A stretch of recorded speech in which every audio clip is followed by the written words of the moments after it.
भंडारा गोंदिया जिला वासियों के लिए खुश खबर है। अब आपका मनपसंद channel BS crime India news अब आपके केबल नेटवर्क पर, जी हां, अपने केबल नेटवर्क के एशियन चैनल नंबर 50 पर उपलब्ध है। BS क्राइम इंडिया न्यूज पर खेल, राजनीतिक, क्राइम, साहित्य व अन्य खबरें प्रकाशित की जाती है। हमारे साथ जुड़ने के लिए तथा हमारे चैनल में खबरें, विज्ञापन आदि के लिए संपर्क करें 8669151757 पर।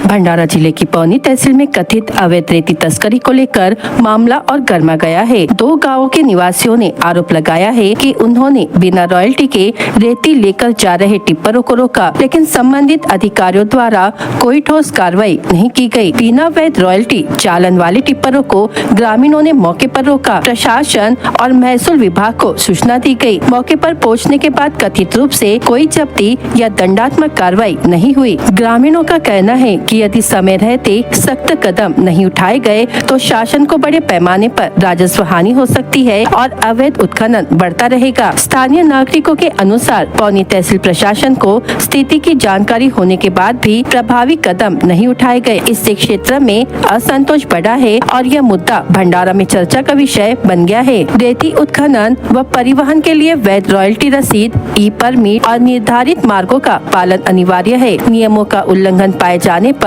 वाहन जब्ती, जुर्माना और आपराधिक मामला दर्ज करने का प्रावधान है। इस पूरे प्रकरण ने भंडारा जिले में सनसनी फैला दी है। नागरिक अब पूछ रहे हैं कि बिना रॉयल्टी के चल रहे वाहनों पर कार्रवाई क्यों नहीं? जिम्मेदार अधिकारियों की जवाबदेही कब तय होगी? क्या शासन का राजस्व नुकसान इसी तरह जारी रहेगा? BS क्राइम इंडिया न्यूज प्रशासन से मांग करता है कि मामले की निष्पक्ष जांच कर दोषियों पर सख्त कार्रवाई की जाए। साथ ही यदि प्रशासन का पक्ष प्राप्त होता है तो उसे भी प्रमुखता से प्रकाशित किया जाएगा।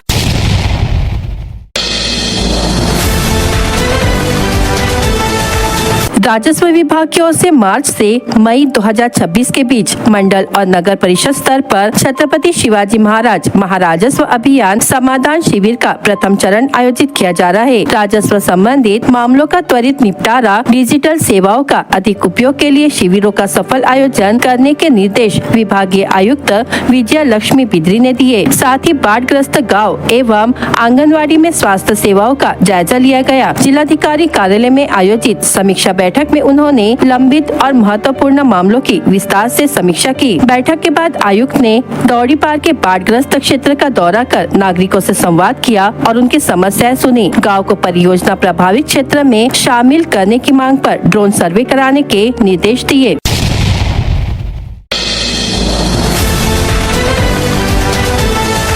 गोंदिया शहर से सटे फुलचुर ग्राम पंचायत का वर्ष 1994 में विभाजन कर फुलचुर टोला ग्राम पंचायत का गठन किया गया था, लेकिन 32 साल बीत जाने के बावजूद फुलचुर टोला को अब तक राजस्व गांव का दर्जा नहीं मिला है। इतना ही नहीं, शासन स्तर पर विलेज कोड भी प्राप्त नहीं होने का आरोप लगाया गया है। फुलचुर ग्राम संघर्ष समिति ने इसे अवैध रूप से संचालित ग्राम पंचायत बताते हुए इसे तत्काल रद्द कर दोबारा फुलचुर ग्राम पंचायत में शामिल करने की मांग जिला कलेक्टर और तहसीलदार से की है। समिति का आरोप है कि संबंधित अधिकारियों ने राजपत्र का भी सम्मान नहीं किया है। दोषी अधिकारियों पर कार्रवाई करने तथा प्रस्तावित ग्राम पंचायत चुनावों को स्थगित करने की मांग भी की गई है। गोंदिया जिल्ह्यामधले आणि गोंदिया तालुक्यामध्ये आपली फुलचूर आणि फुलचूर टोला या ठिकाणी दोन्ही ग्रामपंचायतीच्या निवडणुकीचा कार्यक्रम 17/2/2026 रोजी महाराष्ट्र शासनाच्या ग्रामीण विकास विभागाने प्रभाग रचना आणि वेगळे नकाशे घेऊन आणि आपली प्रभाग रचना तयार करण्यासाठी आणि त्याची वोटर लिस्ट सुद्धा तयार करण्यासाठी एक कार्यक्रम जाहीर केलेला आहे। आणि त्या अनुषंगाने आज आम्ही या ठिकाणी पत्रकार परिषदेच्या माध्यमातून एवढं सांगू इच्छितो की जेव्हा दोन्ही ग्रामपंचायती वेगळ्या झाल्या तेव्हा राज्यपाल महोदयांनी एक राजपत्र या ठिकाणी दिलेलं आहे 1972 आणि 1994 रोजी, परंतु त्या राजपत्राचं कुठेही जिल्हा प्रशासन पालन करत नाही आणि 93-94 मध्ये आपली ग्रामपंचायतीची स्थापना झाली. फुलचूरला वेगळं करून फुलचूर टोला, आणि फुलचूर टोला ही ग्रामपंचायत स्थापन करतेवेळी जमीन महसूल अधिनियम 1966च्या कलम 4(1)चं उल्लंघन झालेलं आहे, आणि त्या गावाला महसुलीचा दर्जा न देता आणि त्या गावाचे वेगळे नकाशे न देता, त्याला महसूलचा दर्जा न देता त्या ठिकाणी अवैधरित्या ग्रामपंचायत स्थापन झालेली आहे. आणि आजपर्यंतच्या जेवढ्या निवडणुका होऊन राहिल्या त्या अवैधरित्या ही निवडणूक प्रशासन घेऊन राहिला, आणि तिची ग्रामपंचायत सुद्धा ही कायद्याचं उल्लंघन करून तयार केलेली आहे. म्हणून आम्हाला प्रशासन आणि शासनाला एवढीच विनंती करत आहोत की 1972चा जो राजपत्र आहे आणि 1994चा जो राजपत्रानुसार दोन्ही गावांची जी गाव फाळणी झाली आहे, आणि ते शासनाने आणि राजपत्रानुसार त्यांना फुलचूर टोल्याला 87 गट अलॉट झाले आहेत आणि फुलचूरला 557 गट अलॉटमेंट झाले आहेत, जेणेकरून त्या ज्या गट तुम्हाला देण्यात आले आहेत त्या गटानुसार त्याची प्रभाग रचना करण्यात यावी. म्हणून आज आम्ही आज प्रशासनाला सुद्धा त्याचं निवेदन दिलेलं आहे, आणि आज आम्ही शासनाला सुद्धा ह्याबद्दल कळवणार आहोत.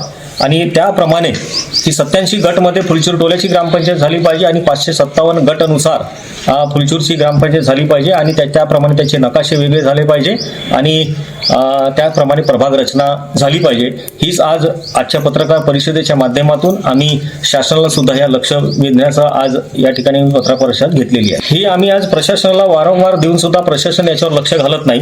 म्हणून आज आम्ही सगळ्या गावकऱ्यांनी गाव हक्क संघर्ष समितीने असा निर्णय घेतला आहे की जे अधिकारी गोंदिया जिल्ह्यातले महसूल अधिकारी आणि प्रशासनिक अधिकारी कारवाई करत नसतील तर आम्ही आपल्या राज्याचे महसूल मंत्री सन्माननीय बावनकुळे साहेब यांच्याकडे सगळ्या अधिकाऱ्यांची आम्ही तक्रार करणार आहोत की महसूल अधिनियमाचं या ठिकाणी उल्लंघन वारंवार होऊन राहिलं आणि सातत्याने होऊन राहिलं, आणि याच्या पलीकडे राजपत्राचं उल्लंघन झालं.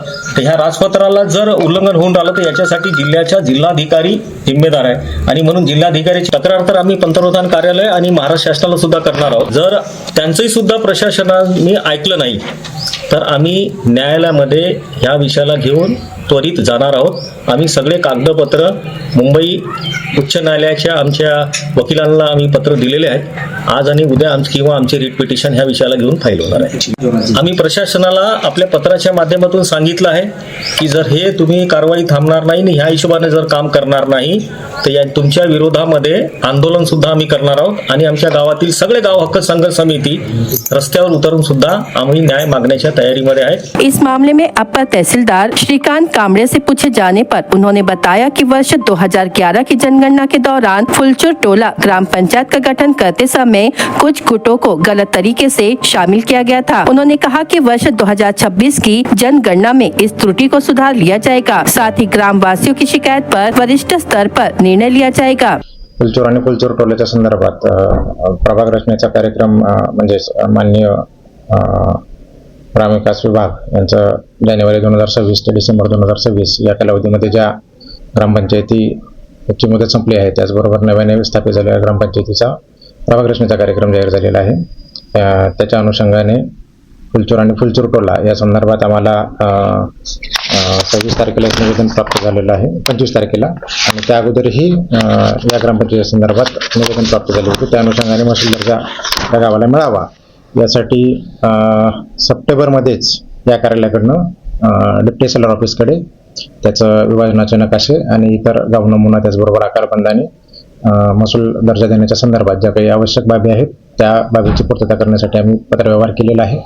त्याचबरोबर जी काही राज्य शासनाच्या निवडणूक आयोगाचे स्टँडर्ड ऑपरेटिंग प्रोसिजर आहे, SOP आहे, स्टँडिंग ऑर्डर्स आहेत, त्याप्रमाणेच फुलचूर आणि फुलचूर टोल्याचा प्रभाग रचनेचा कार्यक्रम आमच्या माध्यमातून पूर्ण होणार आहे. तो ऑर्डरप्रमाणे जर बघितलं तर 2011 साली जनगणना झालेली आहे, जी की सध्या सगळ्या प्रभाग रचना जे होतात नगरपालिका, जिल्हा परिषद, पंचायत समिती आणि ग्रामपंचायतीच्या, तर त्या ठिकाणी जी वार्ड रचना तयार केली जाते त्यामध्ये सगळ्यात महत्त्वाचा रोल असतो एनोमिनेशन ब्लॉक म्हणजेच EBचा.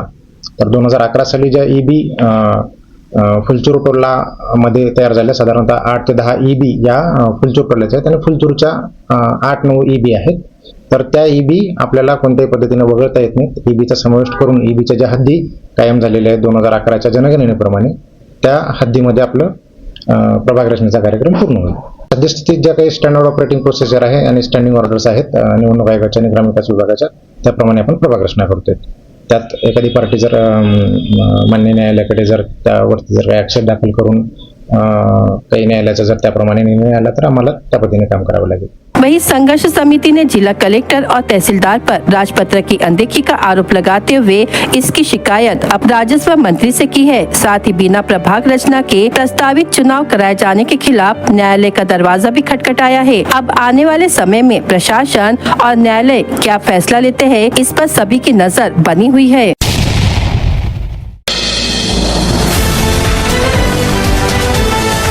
भंडारा और गोंदिया जिले के नवेगांव नागझिरा व्याघ्र परियोजना क्षेत्र में बफर जोन बढ़ाने का फिलहाल कोई प्रस्ताव नहीं है, बल्कि कुछ क्षेत्र कम करने का प्रस्ताव केंद्र सरकार को भेजा जाएगा। इसके लिए एक स्वतंत्र नोडल अधिकारी नियुक्त किया जाएगा। यह आश्वासन वन मंत्री गणेश नाइक ने विधान परिषद में दिया। यह मुद्दा विधायक डॉक्टर परिणय फुके ने सदन में उठाया था। डॉक्टर परिणय फुके ने कहा कि 26 दिसंबर 2025 के शासनादेश के बाद बफर क्षेत्र का प्रबंधन व्याघ्र परियोजना को सौंपा गया, जिससे 185 गांव में आशंका का माहौल है। उन्होंने प्रश्न किया कि क्या एकीकृत नियंत्रण लागू होने के बाद निजी कृषि कार्यों के लिए वन्यजीव विभाग की अनापत्ति अनिवार्य होगी। बफर क्षेत्र के स्पष्ट मानचित्र और गांववार जानकारी कब जारी होगी। बफर क्षेत्र के गाँव का किसी भी स्थिति में पुनर्वास नहीं किया जाएगा, इसकी लिखित गारंटी दी जाए। पारंपरिक चराई अधिकार सुरक्षित रहेंगे या नहीं, इस पर भी स्पष्टीकरण मांगा गया। इको सेंसिटिव जोन को लेकर भी उन्होंने चिंता जताई। माननीय सभापती महोदय, हा जो नवेगाव नागझिरा व्याघ्र प्रकल्पातील बफर क्षेत्राचं व्यवस्थापन व्याघ्र प्रकल्पाकडे वर्ग करण्याबाबतचा जो हा GR निघाला 26 डिसेंबर 2025 हा माझ्या दिनांक 2 जून 2025च्या पत्रावर निघालेला आहे आणि त्याकरता मी माननीय मंत्र्यांचा आभार सुद्धा मानतो. पण त्यामुळे ज्यावेळेस याची नोटिफिकेशन निघाली, या युनिफाईड कंट्रोल एरियाची ज्यावेळेस नोटिफिकेशन निघाली त्यावेळेस मोठ्या प्रमाणात त्या 185 गावांमध्ये मोठ्या प्रमाणात संभ्रम निर्माण झालं. त्यांच्यात एक भीतीचं वातावरण निर्माण झालं आणि या GR मध्ये थोडीशी स्पष्टता यावी किंवा सामान्य लोकांना, सामान्य नागरिकांना, त्या भागातील सामान्य लोकांना, गावकरी लोकांना आपल्या या सभागृहाच्या माध्यमातून ते आश्वस्त झाले पाहिजे, म्हणून मी काही स्पेसिफिक 4 प्रश्न या संदर्भातले विचारतो. 26 डिसेंबर 2025च्या GR नुसार युनिफाईड कंट्रोल लागू झाल्यामुळे या 185 गावांतर्गत येणाऱ्या खाजगी शेतजमिनीवरील कामांसाठी आता वन्यजीव विभागाच्या ना हरकत प्रमाणपत्र NOC ची सक्ती केल्या जाणार काय? बफर झोनमध्ये समाविष्ट होणाऱ्या क्षेत्राचे स्पष्ट नकाशे, नेमके क्षेत्रफळ आणि गावनिहाय माहिती अद्याप सार्वजनिक का करण्यात आली नाही व हे कधीपर्यंत आपण करणार आहे? बफर क्षेत्रातील गावांचे भविष्य काळात कोणत्याही प्रकारचे पुनर्वसन केले जाणार नाही याची लेखी ग्वाही शासन देणार काय? आणि वन्यजीवन विभागाकडे नियंत्रण असल्यानंतर स्थानिक लोकांचे पारंपरिक चराई आणि निस्तार हक्काचे पूर्वीप्रमाणे अबाधित राहतील याची कायदेशीर खात्री आपण करणार. परिणय फुकेजींच्या मनामध्ये ज्या शंका आहेत त्या बाबतीमधल्या काही गोष्टी मी या ठिकाणी आपल्या माध्यमातून सभागृहात सांगू शकतो. सध्या नवेगाव नागझिरा व्याघ्र प्रकल्प बफर क्षेत्र वाढवण्याचा कोणताही प्रस्ताव शासनाच्या विचाराधीन नाही. केवळ सन 2016 पासून अस्तित्वात असलेल्या बफर क्षेत्राचे एकसंघ नियंत्रण करण्यात आलेले आहे. शासनाने बफर क्षेत्र विस्ताराबाबत कोणताही नवीन निर्णय घेतलेला नाही. विद्यमान अधिसूचित बफर क्षेत्र पूर्ववत आहे. बफर क्षेत्राचा उद्देश वन्यजीवांना सुरक्षित अधिवास उपलब्ध करून देणे व मानव वन्यजीव संघर्ष कमी करणे. कोणतेही गाव समाविष्ट करण्यात आलेले नाही. स्थानिकांच्या रोजगारावर कोणताही प्रतिकूल परिणाम होणार नाही. कायदेशीर चौकटी बाहेरील कोणतेही अतिरिक्त निर्बंध लादलेले नाहीत. स्थानिकांच्या उपजीविकेचे अधिकार विद्यमान नियमानुसार कायम आहेत. नवेगाव नागझिरा व्याघ्र प्रकल्प राखीव क्षेत्राचे बफर क्षेत्र शासन निर्णयानुसार अधिसूचित करण्यात आले असून सध्या बफर क्षेत्र वाढवण्याचा कोणताही प्रस्ताव शासनाच्या विचाराधीन नाही. तेंदूपट्टा, बांबू, कास्ट, आकास्ट उपज पूर्वीप्रमाणे निष्कासित करू शकणार आहेत आणि नवेगाव नागझिरा व्याघ्र प्रकल्पासोबत असलेले पर्यावरण संवेदनशील क्षेत्र 2016 मध्ये 339 हेक्टर इतके होते. ते 2023 मध्ये देवरी येथील 139 हेक्टर व अर्जुनी मोरगाव येथील 512 कमी करण्यात आले आहे. आता पुन्हा त्यामधील क्षेत्र कमी करून सदरचे क्षेत्र 1,29,715 हेक्टर एवढे ठेवण्याबाबतचा प्रस्ताव 8 दिवसाच्या आतमध्ये केंद्र शासनाकडे पाठवण्यात येईल. तर त्यासाठी नोडल अधिकाऱ्याची नेमणूक करून टाकू.